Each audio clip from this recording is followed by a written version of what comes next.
Mga kapuso, tipid-tipid muna ang ilang consumer kasunod ng pagtaas ang presyo ng LPG. At live mula sa Pasay, may unang balita. Si Bam Alegre. Bam, good morning. Evan, good morning. Pambungad sa Pebrero, may nagmahal pero walang kinalaman sa pag-ibig dahil tumaas ang presyo ng LPG. Kaya inalam natin ang epekto nito sa ilang consumer. Tinitipid ni Rafi Avellino ang konsumo niya ng LPG sa kanyang mobile stall. Maingat ang pagluluto niya ng malunggay pandesal para umabot ng mahigit 1 linggo ang gamit niyang LPG. Mga 950 yung isang ganto eh.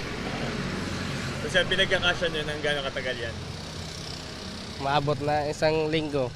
Kailangan niya rin maging wais sa paggamit para hindi mapunta ang kita niya sa pambili lang ng LPG.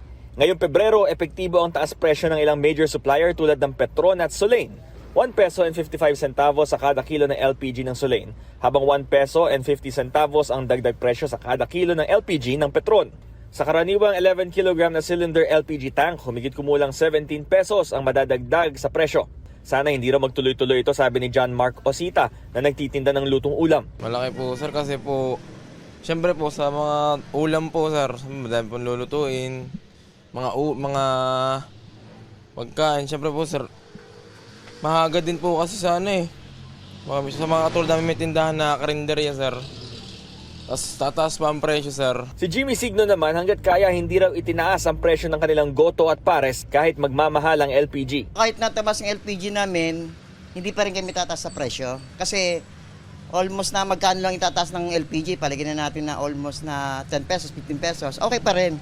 Kasi one time na tumaas kami sa LP sa panida namin, baka magbago yung customer.